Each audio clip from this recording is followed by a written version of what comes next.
आप देख रहे हैं the south Asian insider prime time news जोश इंडिया वेब टीवी पर।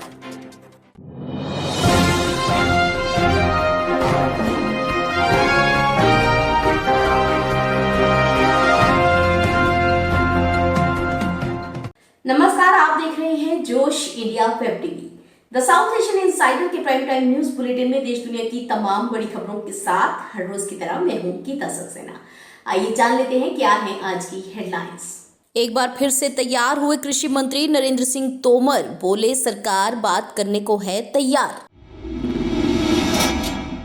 स्मार्ट सिटी मिशन की लिस्ट में उत्तर प्रदेश का नाम आया आगे, दूसरे स्थान पर मध्य प्रदेश और तीसरे स्थान पर रहा तमिलनाडु। देश में 5G की शुरुआत करेगा रिलायंस जियो, 1 Gbps से ज्यादा होगी स्पीड। बुर्ज खलीफा के बाद शंघाई में दुनिया की सबसे ऊंची इमारत, बादलों के बीच मिलेगा राजसी ठाट बाट। और अब पेश है खबरों का विस्तार। लंबे समय से दिल्ली की सरहदों पर अपनी मांगों को मनवाने के लिए डटे किसानों के विरोध प्रदर्शन पर अब विराम लगाने की बात को लेकर केंद्रीय मंत्री नरेंद्र सिंह तोमर ने एक बार फिर से किसानों से आग्रह किया है। उन्होंने कहा है कि मैं सभी किसान संघों से अपना आंदोलन समाप्त करने का आग्रह करता हूं। कृषि मंत्री ने कहा कि देश का एक बड़ा वर्ग इन कानूनों के समर्थन में खड़ा है, फिर भी अगर किसानों को कानून के किसी प्रावधान से कोई आपत्ति है तो सरकार उनकी बात सुनने और उनसे चर्चा करने और उस पर काम करने को भी तैयार है। सरकार ने उनके साथ 11 दौर की बातचीत की थी। बता दें कि किसान संगठन तीनों कृषि कानूनों को रद्द करने की मांग पर अड़े हुए हैं, जबकि सरकार का कहना है कि वह जरूरत के अनुसार इसमें सुधार करने के लिए तैयार है। केंद्र सरकार ने कई बार संकेत दिए हैं कि किसान संगठनों को सिर्फ इन कानूनों को रद्द करने के अलावा कानूनी बिंदुओं पर बात करनी चाहिए, तभी बात आगे बढ़ सकती है। बता दें कि देश में तीनों कृषि कानूनों के खिलाफ किसानों का विरोध प्रदर्शन अभी भी जारी है।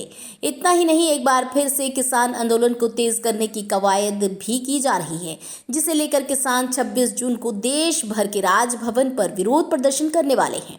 किसानों की तरफ से ऐलान किया गया है कि 26 जून को देश के सभी राज्यपालों के घर के बाहर धरना प्रदर्शन किया जाएगा और इस दिन को खेती बचाओ लोकतंत्र बचाओ दिवस के रूप में मनाया जाएगा। स्मार्ट सिटी मिशन, अमृत योजना और प्रधानमंत्री शहरी आवास योजना की 6ठी वर्षगांठ के मौके पर शुक्रवार को स्मार्ट सिटी अवार्ड 2020 घोषित किया गया, जबकि कोरोना संक्रमण के चलते पिछले साल अवार्ड की घोषणा नहीं की जा सकी थी। स्मार्ट सिटी मिशन के तहत शहरों को अवार्ड देने के लिए चयन का आधार वहां के गवर्नेंस, कल्चर, शहरी वातावरण, अर्थव्यवस्था, रोजगार, पेयजल आपूर्ति और शहरी परिवहन को बनाया गया है। इस बार कोरोना प्रबंधन को इसमें जोड़ दिया गया है। शहरी विकास मंत्री हरदीप सिंह पुरी ने अवार्ड प्राप्त करने वाले राज्यों व शहरों के नामों की घोषणा करते हुए कहा कि हमने 2018 में इसकी शुरुआत की थी। अहमदाबाद, वाराणसी और रांची को स्मार्ट सिटी लीडरशिप का अवार्ड प्राप्त हुआ है। स्मार्ट सिटी अवार्ड्स 2020 के लिए 5 कैटेगरीज तय की गई हैं। देश में कुल 100 स्मार्ट सिटी विकसित हो रहे हैं। इनमें से 9 प्रमुख स्मार्ट शहरों को 4 स्टार रेटिंग से नवाजा गया है। इनमें सूरत, इंदौर, अहमदाबाद, पुणे, विजयवाड़ा, राजकोट, विशाखापट्टनम, पपरी, चचवाड़ और वडोदरा प्रमुख है। स्वच्छता कैटेगरी में तिरुपति और इंदौर को संयुक्त विजेता घोषित किया गया है। उत्तर प्रदेश के आगरा को आर्थिक रूप से विकसित करने वालों में दूसरा स्थान हासिल हुआ है। वहां माइक्रो स्केल डेवलपमेंट सेंटर को पहचान मिली है। देहरादून और वाराणसी को जल संरक्षण और पेयजल आपूर्ति के मामले में साझा विजेता घोषित किया गया है। कोविड इनोवेशन अवार्ड पाने वालों में वाराणसी व महाराष्ट्र के कल्याण डोंबिवली को संयुक्त अवार्ड हासिल हुआ है।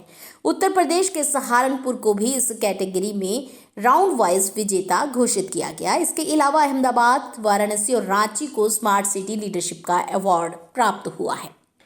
और उधर रिलायंस जियो ने अत्याधुनिक स्टैंड अलोन 5G टेक्निक को विकसित करने में एक जबरदस्त बढ़त हासिल की है, जो कि वायरलेस ब्रॉडबैंड के लिए बड़ी छलांग मानी जा रही है।